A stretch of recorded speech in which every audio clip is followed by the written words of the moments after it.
guys, how is it going today? So today is July the 5th. It's about 9:30 in the morning right now, and I'm up about $1,000 already.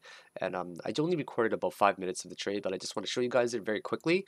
You're welcome to fast forward it for about 5 minutes if you'd like, if you don't want to see the live trade. But it was a pretty good morning. So I apologize, by the way. It's been a while since I've released a video, right? So I woke up very early this morning. I think it was around 4 in the morning. My first position there for a $266 profit there. And then I entered another short position for Neo. And I'm going to talk about why I entered the position as well and how it correlated to Bitcoin.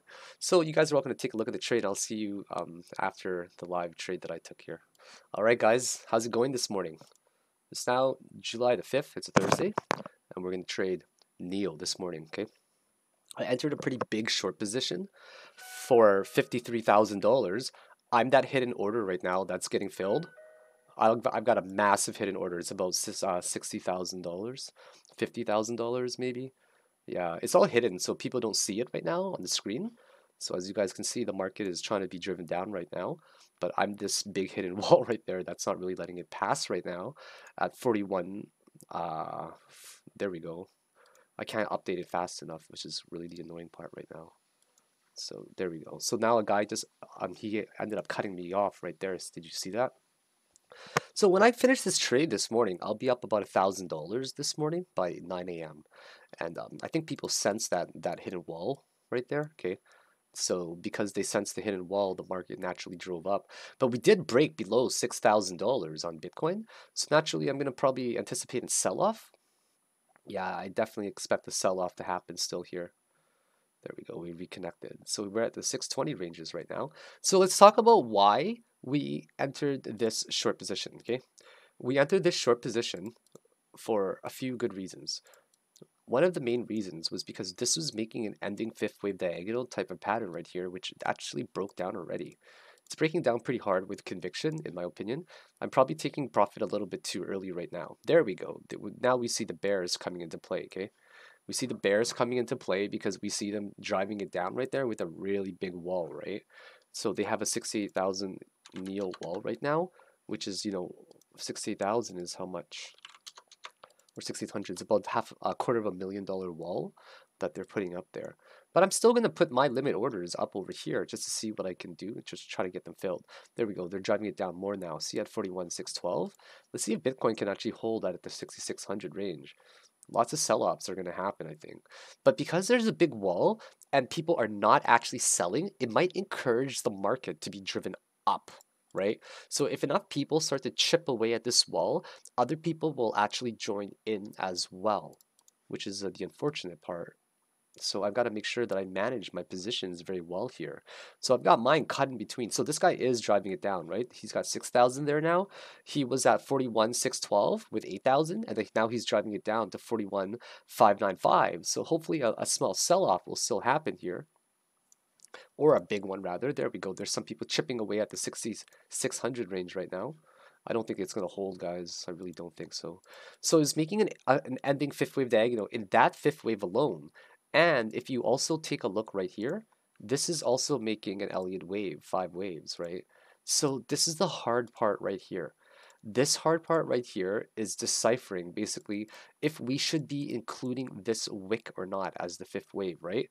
This right there or right here. So what I've decided to do is take, you can take a very aggressive approach and not include the wick for a Fibonacci retracement, or you can actually include the wick as well, right, for a very conservative target.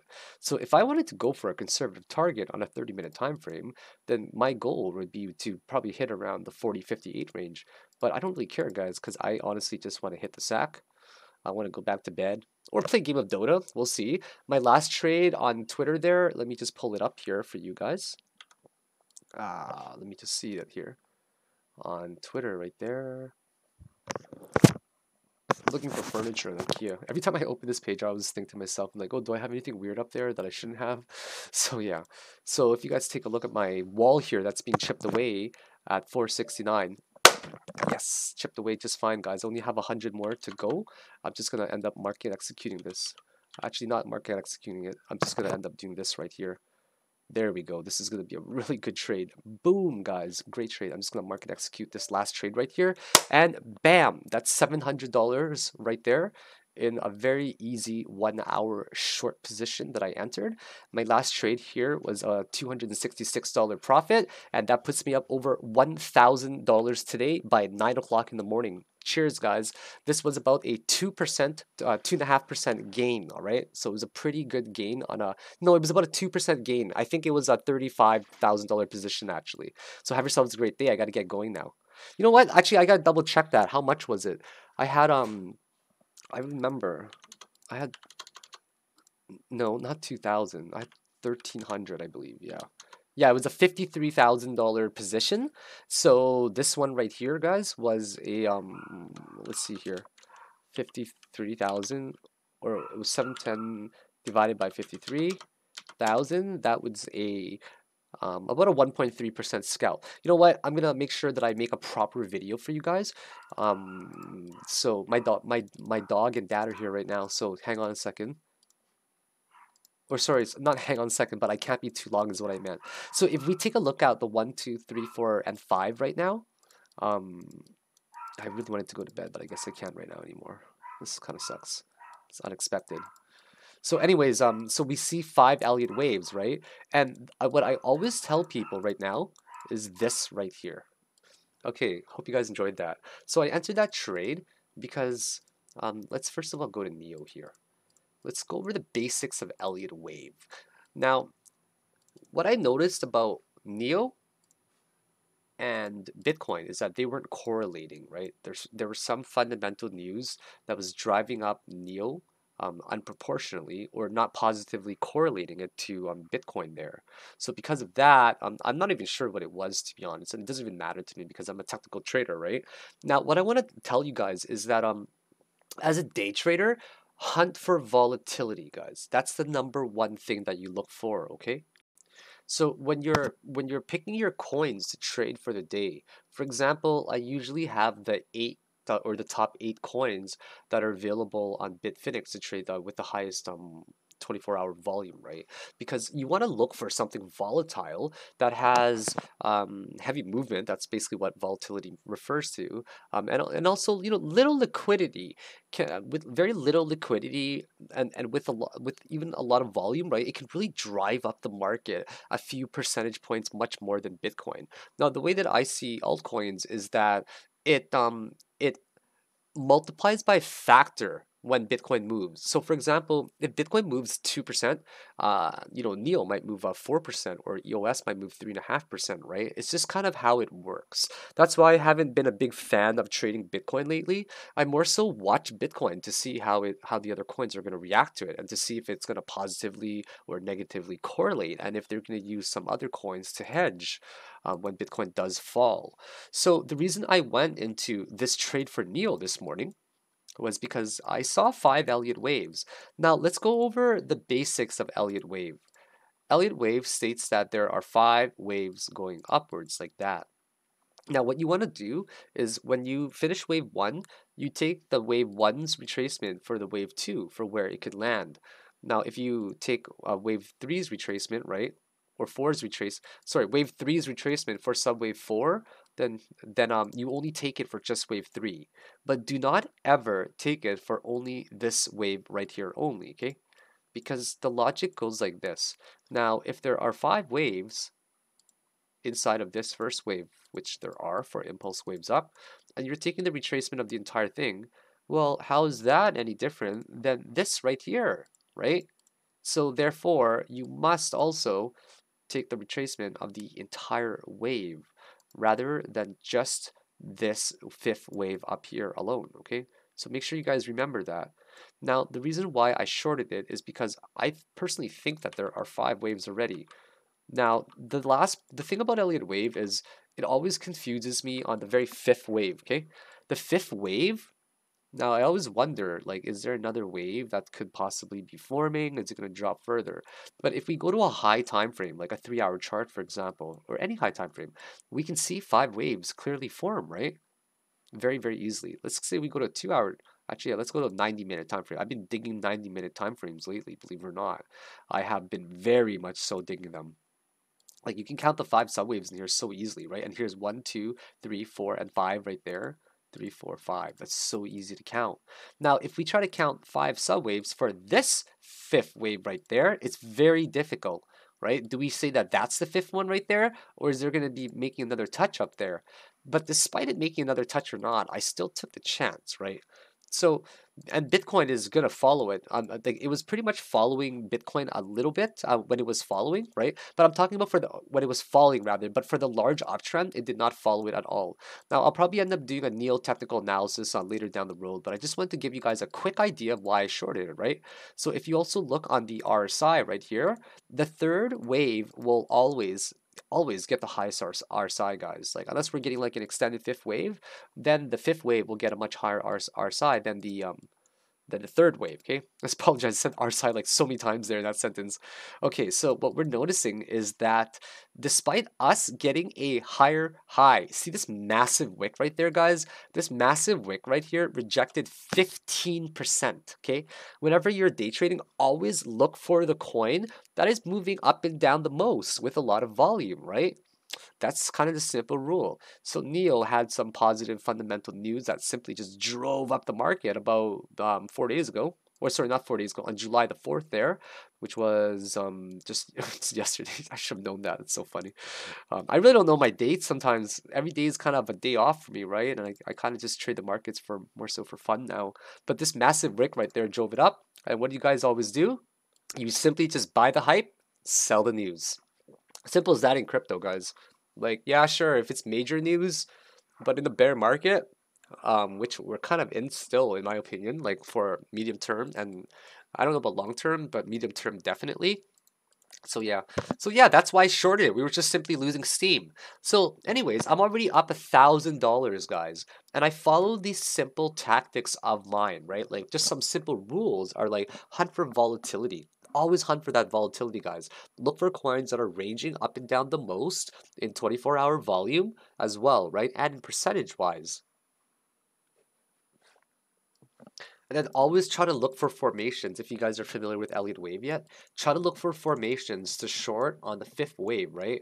Now, shorting on wave 1, yeah, I do it all the time. Shorting on wave 3, I do it all the time too, right? Shorting on wave, this one right there, oh, that's the best one to short because it has the percentage, or it has the highest percentage possible gain, right? So those are the signs I look for, right? Just trying to catch the 5th subwave, the 5th subwave within any wave at all, right? So the 5th one being that one there, the 5th one being that one there. It's always the best ones to short on a larger degree. And then what other rules do I look for? I look for a series of, a wick rejection like that, for example, as well, right? I'm always looking for a massive wick that rejects because this confirms that the bulls have actually tried to push up the market, but they simply got rejected and pushed it down. So yeah, so another major reason why I shorted as well was I was seeing the stair stepping coming down on the histogram. I was also seeing the 2 hour just coming down as well, right? Just think of it like a curve, guys, right? Think of it like a curve always, right? And what you want to do, like, okay, I'm gonna draw it out for you guys in plain sight. Okay, think of the market as something that oscillates, meaning moves up and down, up and down, up and down, right? Like a sine wave, like a cos wave, whatever, like a cosine, whatever. So what we're trying to do is we're trying to enter somewhere, okay? Somewhere that seems to make sense where the market is starting to roll over to the other side, right? Just like when you're selling. So when you're selling, guys, what you don't want to do is let's say you bought over here, right? You don't want to sell over here, guys, as it's rolling down, right? You want to make sure you create these tiny little profit zones on the way up as you're spotting momentum being lost to maximize your potential gains potential and to minimize just shutting off some risk off the table as well, reducing your base price, right? And then if you're going to enter a short position, guys, it's the same thing as well, right? You want to try to, like, all that we're doing in the market is trying to catch it at a place where it's about to roll over, right? So when you're entering, you don't want to enter a short position perhaps over here, or sometimes it's just too risky. You just want to try to ladder it, ladder it, ladder it, or maybe over here, right? So we're trying to just catch the market to enter a short when it rolls over, like that, right? Or in a long position when it starts to roll over the other side, like, somewhere along there where the momentum is slowly starting to shift. Now, that's always what I look for. But anyways, let's get to a Bitcoin technical analysis, guys, because it's been a while since I've done one. Now, on a large degree, we have let's always do a trend line analysis first, okay? Despite how basic it might seem, it's always important to do a trend line analysis. Now, a lot of people have asked me in the past, right? So, Philicon, do you draw your trend lines at the wick or at the body only, right? Like, what's the proper way to do it? Now, there is no proper way to do it, okay? It all comes down to interpretation and how you want to, or how you see the market, right? So the way that I'm seeing the market is I would consider these regions right here a bear trapped region, right? Like the bears are basically getting trapped there, right? And anything that poke down below here, maybe even something like that as well, right? Just to be a little bit more consistent. So I always consider some bull trapped and bear trapped regions because, well, bull traps and bear traps happen all the time, right? Now, a lot of people are saying that July is going to be a bullish month, right? And the reason why it could possibly be a bullish month is simply because, well, if this right here held as an actual support, the volume is still kind of, right? So, but if this is going to hold for the entire month, well, look at this, guys, right? This is the range for the whole month. That's to August. Now, is it possible, just based on symmetry as well? Each time we tend to slope a little bit lower and lower. So it's just based on a very, very basic projection. Well, is it possible that we could hit about right around this range, right? Right here, okay? That seems to be possible. Right around the, hold on, what was it again here? Like $7,500 range. So yeah, the bulls are absolutely on the offense, but I still believe that in the longer term or the medium term, right, we're still in a bearish market because if you guys actually look at it, like take a look, okay? Like we just rejected at the 200 EMA on the 4-hour chart. So the bulls have actually attempted to push it up, but the bears just simply rejected them right there. Now, if we look at where we are right now as well, let me like on a smaller degree, now that we know some of the trend line analysis that we've done already. If we look at it on a shorter time frame, let's say a 2-hour chart, okay? Let's say we go to a 2-hour chart right here. Is this a trend line that's conforming right now? Are we just kind of, is it just kind of guesswork right now? Is this making a channel as well? Let's take a look, right? Is this a channel of some sort, right? So I'm just going to zoom out to show you guys what I mean right here, okay? So a lot of these waves, now, this is an incredibly difficult one to decipher, okay? And I'll explain to you guys why as well. So is this a possible leading first wave diagonal, right? Like that could be very well it as well, okay? Something like this, like a leading first wave diagonal where it goes something like that right now and it's about to break down, right? Something like that. Okay, and I'll explain to you guys it from the perspective of Elliott wave right now. So Elliott wave says that you cannot retrace by more than 100% of wave 1, right? And this was a fairly good impulse wave up, right? It didn't break down as well as I wanted it to, but it did all right. And this did do the ABC correction coming down here with a pretty good retracement, I would say. I was satisfied with it, right? Extremely satisfied with this impulse wave up. So because I was satisfied with this impulse wave up, this now makes my first wave going up. And then you take your fib retracement, you say to yourself, all right, that's retracing to pretty low numbers right now. Flavor of the year, guys, like I've been saying for almost half a year now, right? 786 this year is a very strong number, okay?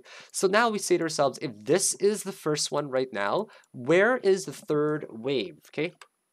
Where is the third wave? And let's also extrapolate some information using Fibonacci extensions right now.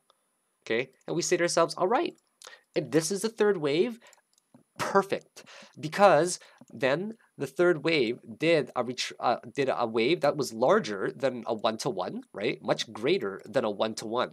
So if we look at it from this perspective right here, that's clearly waves 1, that's clearly wave 2, that's clearly wave 3 right here. And therefore, this must be wave 4 coming down here. And we also look at the rules of Elliot that says that wave 1 or wave 4 does not retrace into the wave 1 territory by more than a wick in a highly leveraged market on a high time frame, right? Therefore, we can actually count this as 4. Now, this must be wave 5 going up there. Let's try to deduce some more information on a very low time frame, okay? Now, this one got a higher high. So then we have to move our wave 4 to down over here, or higher low rather, and then we break it down even further, and we say to ourselves, all right, this is waves 1, 2, okay, that's 3. The wave 4 did not retrace to wave 1 territory even, right? Or maybe it did just graze it by the wick. And then therefore, we have to consider this now as a completed 5th wave. And that was the top in the short term. Now, I should have held my coins a lot longer, the ones I was shorting, right? Like for Neo, for example, okay? So now, you know, I'm gonna just take this out right here. Just make it a little bit nicer for you guys, okay? So now if I have to guess, just based on all the information that I've extrapolated thus far, okay, that's 3, that's 4, and that's 5 right there, okay? Now we are gonna just extrapolate some information. I am interested. Okay, I also want to explain one thing to you guys as well. I'm gonna explain this to you guys, okay? Let's say we're doing a correction to the upside of an ABC. I need to be very, very, very clear about something, right? Okay, let's say that we have made a wave, and then now we are finally going to correct downwards. A lot of people have this misconception, right? So right here, this could easily make something like an ABCDE, right? Would you guys agree that this could make an ABCDE, right? AB, who knows, something like that maybe, right? Whatever. You can make a triangle, right? Like a symmetric triangle, like that, perhaps, right? You know, I'm just giving you guys a lot of examples. Now, a lot of people have said that, well, you can't find these in waves 2 and 4 for Elliott wave. That's completely wrong, guys, right? Well, if this is all of wave 1, right, and this is all of wave 2, then clearly you can find ABCDEs in wave 2, right? And you can also find it in wave 4 as well. So I just wanted you guys to know that, in case you guys are studying Elliott waves. So now we have to count our waves, right? Like this is, it's clear to me how it's trying to look, I think. Like let's just see if we can deduce it, okay? That's making some sort of 3, 4. That's probably gonna make a 5 down over here, I'm guessing, around there. And then this is most likely gonna make an ABC or some sort, right? And then we try to extrapolate the information further. And we'll be able to get a lot more information. Like we'll get a lot more information once we break below this low over here. So I'm just waiting right now, actually, guys. Like I'm gonna be shorting a lot more coins as soon as we start breaking below like around this low right here, around the 65 to 65.50 ranges, because I am counting 5 waves, right? So, and I'm going to expect it to retrace somewhere in between these regions, and I will go long on it most likely, because I want to explain this as well, right? This is why it led up to the ABC up here earlier. So I count 5 waves so far. So if my hypothesis is correct right now, where I see this as 5 waves, this is the part that we have formed right now, and I see this right now in the red that I'm about to highlight as the B that's about to form, right? That's the B that's about to form right there. Okay, now the reason why, and then we're gonna go for the C later, right? Which is to this possible target over here, in my opinion. So what I want to do is I want to start buying as it gets lower, right? As it gets lower, because I'm unfortunately I'm saying, okay, bullish bias for the medium term in terms of like not medium, but like the short to medium term as a day trader, which is July, right? So I'm going to ladder around here, you know, buy about 10 to 25% of my position size around there. And then as we confirm, as we find confirmation of support, that is where I will slowly add more. And where will I find confirmation of support? As we find more bullish signs of divergence, right? And yeah, so guys, and also if you were following my last video that I released, right, I told everybody to be interested, guys. Like I suggested highly to be interested. between these regions right here, right? Near the 786 region and the 0.5 region. I suggested a buy between 6,045 and about 58.77, and I said set your stop loss below your 57.75 or 55 range, and that was the key, right? So you want to accumulate a little bit between here, as always, right? And as you're accumulating a little below here, you add more on strength, right? So people definitely bought more because you think of it like this as well. If you're bullish biased, okay, you will adopt the rule that wave 4 will not retrace into wave 1 territory by more than a wick, right? So because you're breaking out above wave 1 right here, it makes sense to buy above the resistance. That means that as soon as it breaks right here in this green candle, that's where you want to buy, right? And that was a great gain of 4%. Now, you guys have to understand the concept of a day trader and the mentality of a day trader and how it differs than the mentality of a swing trader or a investor, right? We're all investing, right? Like trading is still some form of investing, but just on different time frames and time scales. It's like investing, you basically hold it, right? You hodl. Now swing trading, you're gonna look at higher time frames, like like 6 hours, dailies and up, right? And you're gonna make a few trades a week, maybe 1, 2, 3, and you hold it overnight, right? But day traders, we do not hold positions overnight. You need to understand, you need to accept what kind of trader you are. You need to ask yourself, what trader am I? You need to know what kind of time you can dedicate to trading as well, right? Like for myself, I'm clearly day trading again now, right? But it's not really that much. I'm more so just looking for heavy volatility because that's what a trader does. We just try to make gains, quick gains, right? We take advantage of small fluctuations and volatility in the market to get in and out of the market. That's what we do, whether we go long or short. We're just looking for those quick gains. Now, lately, I've been playing anywhere between $20,000 to $40,000, as you guys can see in my videos.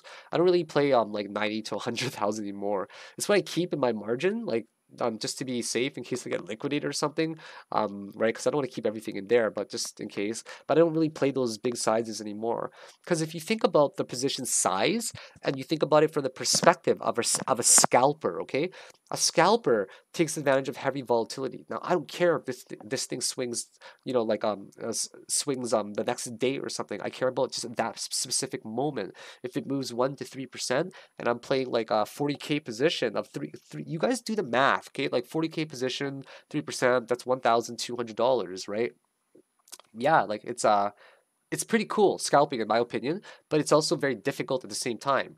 So yeah, that's what I usually like to do, guys. I like to buy right between these regions, small amount. You micro buy, right? You just start laddering those buys. And then as it breaks above a key resistance, like that, for example, I will buy even more. So Neo is just dropping off the face of the planet right now. So I've already finished my position, right, for Neo. So now what I'm waiting for Neo, I'm just going back to it so you guys can get an opportunity on it as well. Is if it breaks, like if it breaks around, actually it already broke it. Who am I kidding? Oh yeah, okay, it already broke. Neo's probably super low on our side right now. It's gonna bounce soon. Like, probably will bounce soon, I'm guessing. Like at least around the 5 minute time frame it will. Anyways, let's not even go there anymore. I should stick it to Bitcoin, okay? So anyways, so if Bitcoin does correct right now, guys, I'm gonna expect a pretty shallow correction actually, okay? I'm gonna show you guys a lot more tips about Elliott Wave as well. So Elliott Wave says something like this, okay? This is a cool rule, in my opinion. Now, well, first of all, just to establish the fundamentals of Elliott, what this refers to is that wave 3 is often the longest, but never the shortest, okay? What this means is that wave 3 can be longer than wave 3, if it's not the longest, right, it has to be longer than basically wave 1 or wave 5. So it's often the longest but never the shortest. So wave 3 can be shorter than wave 1 but has to be longer than wave 5. But wave 3 can be shorter than wave 5 but has to be longer than wave 1, right? And what the retracements like to do is it likes to look for places where there was heavy price action that indicated support levels, right? So if you look on here, where is the next support level, right? Let's say wave 1 was here as well. Wave 1 likes to act as a support because it previously acted as a resistance. And what was previously a support will be a resistance, and what was previously a resistance will be a support. So wave 1 and 4 tend to be on very similar levels, right? And because it tends to be on very similar levels, right there in terms of price action, it is also often where we will find support, right? So this right here will now be wave 1 right here. Okay, this is now wave 1, and now this is wave 2, right? Right there. So because of how bullish wave 3 looked, in my opinion, with that long wick there, right? And this is wave 4 right here. Okay. So I'm expecting to retrace to, I'm just gonna get this up here actually. I gotta get out right away. It's already 10 in the morning. I gotta get breakfast. I'm starving right now. I'm gonna go on a shopping spree again today because I went on a pretty massive shopping spree because I've been having a good like I guess last month was a good month trading, right? And early this month I'm already up over 10, I think 10,000 already. No, not 10 yet. I think like 7,000 this month already, and it's only like July like 5th or something. I haven't traded too much, so I'm like, okay, I'm gonna go shopping right now for a bunch of shoes. So I bought like 3 pairs of shoes. I saw these like Versace shoes. So I'm like, okay, I gotta get it, man. I gotta get these shoes. They're pretty ugly shoes now that I think about it. And I shouldn't have even bought it. My friend came shopping with me, right? He's visiting from Morocco right now, and he's running a business right now, right? And I guess finances are not as tight, or sorry, they're not as liquid as they can be because the majority of his income will go towards operational costs for his business, right? So it was just mainly me shopping, right? And it was just really funny because he was just watching me go on the shopping spree, right? And yeah, and I finally got a haircut because too many of you guys have been talking about my hair.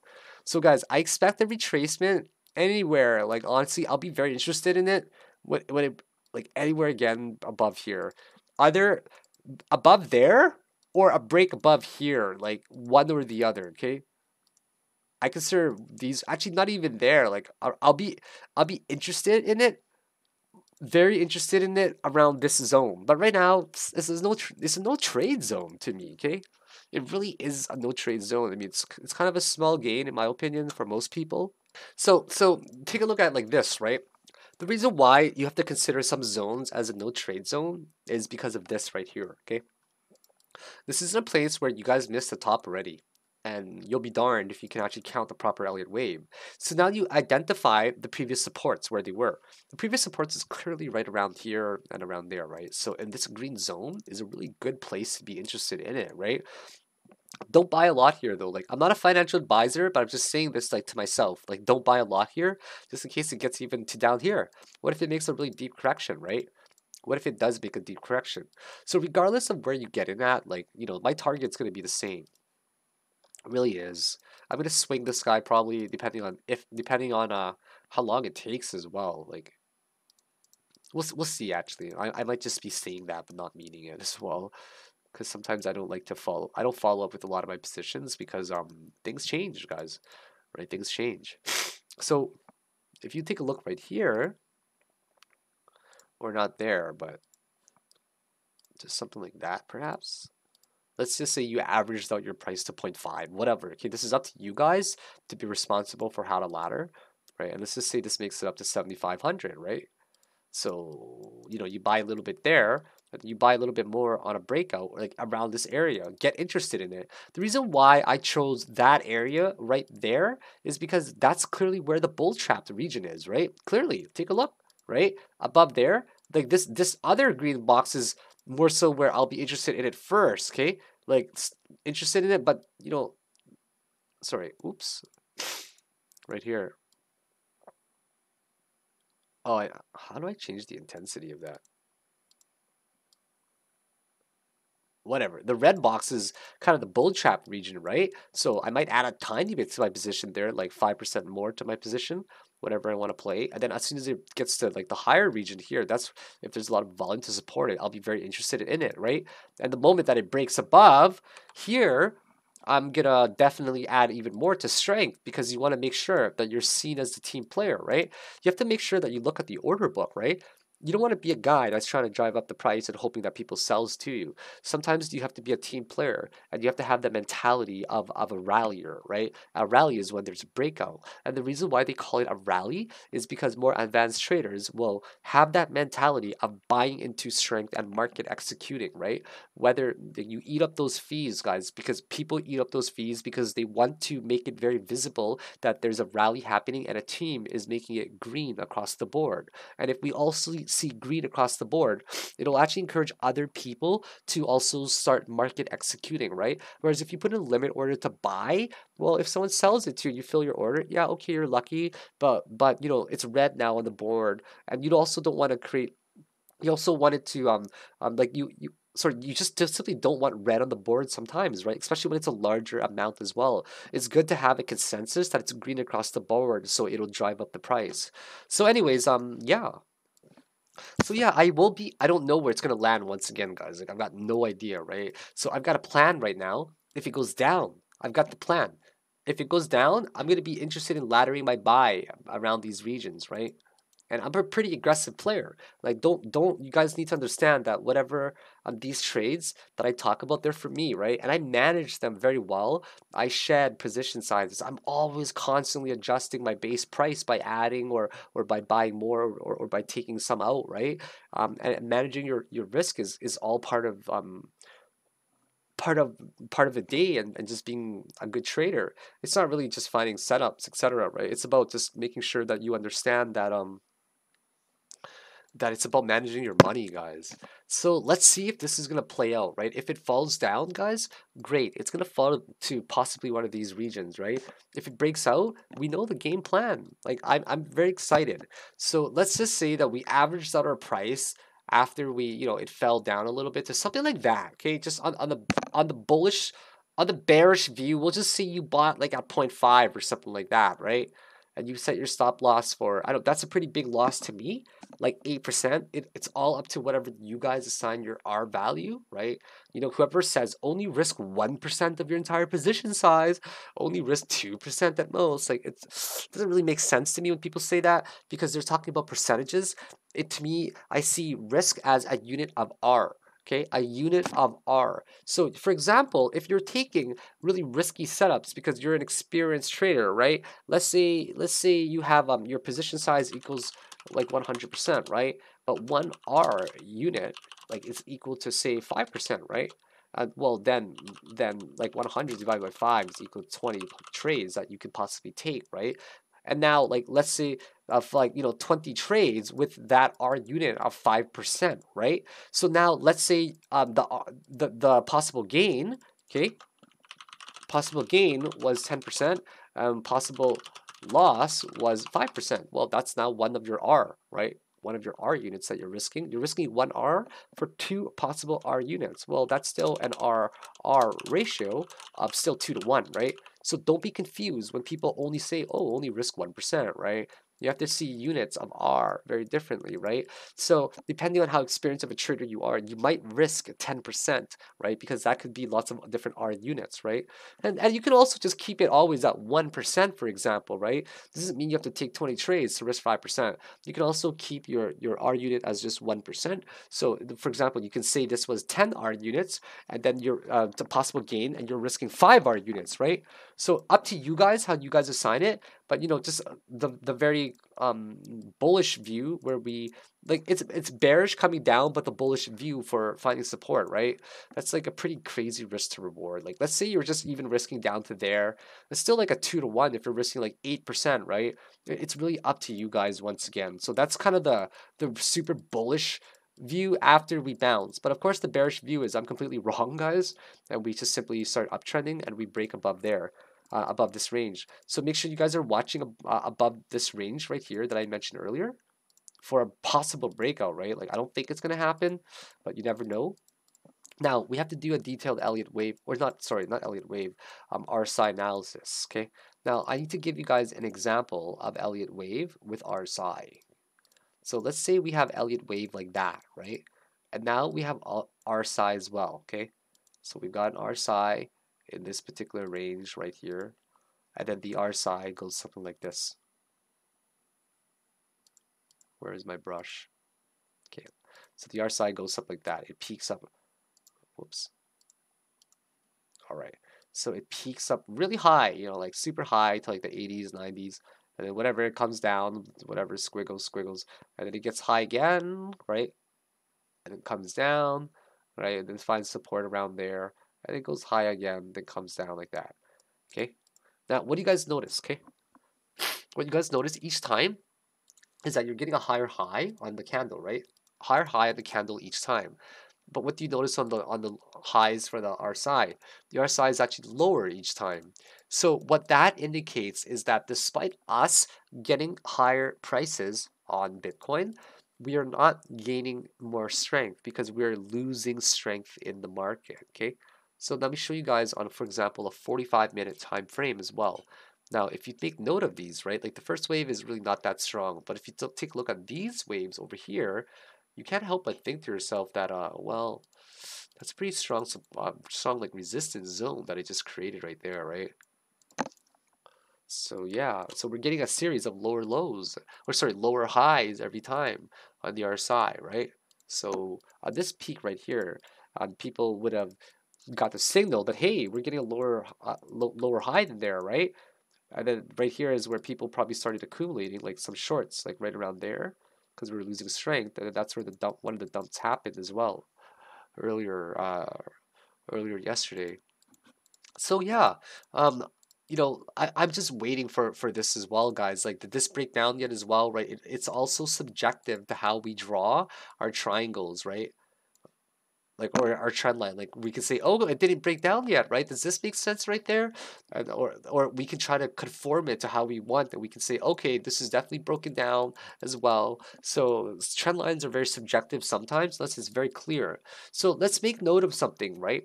Let's make note of, since July the 30th there, that we've been uptrending very heavily above the 55 EMA and the 200 EMA as well.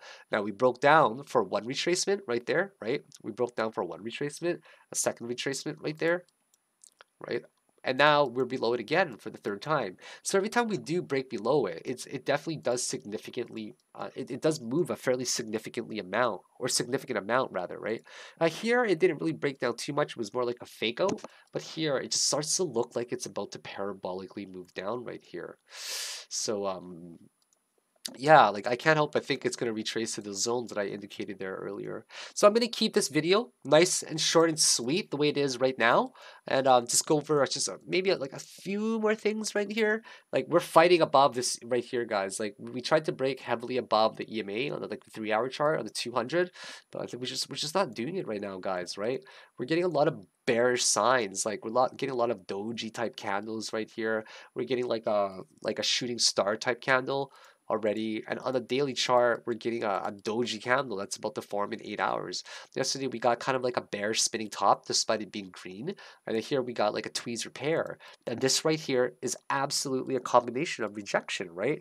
So unfortunately I can't help but see that we are getting rejected right now with this doji forming on a daily. Now let's look at the longer picture. Okay, on the longer picture, weekly wise, we actually found support, guys. Like last week it was a pretty good week. Okay, very good week. We call this a tweezer pair combination, right?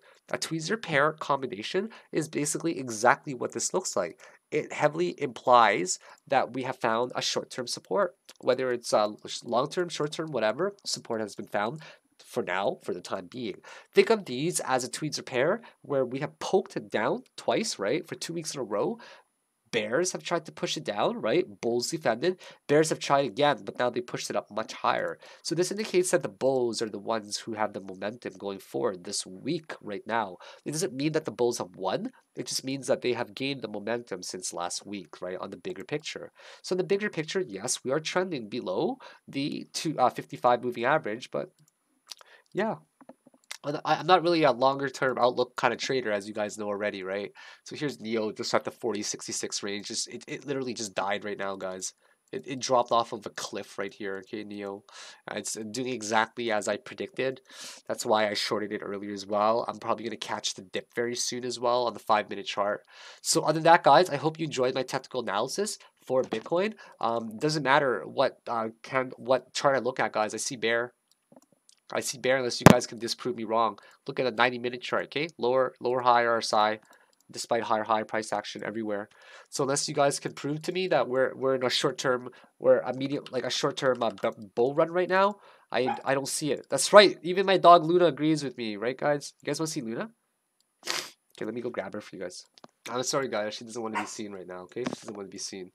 So yeah, so make sure you guys are keeping an eye. First support at about 64.10.25, and the next support is roughly down over here to 62.64.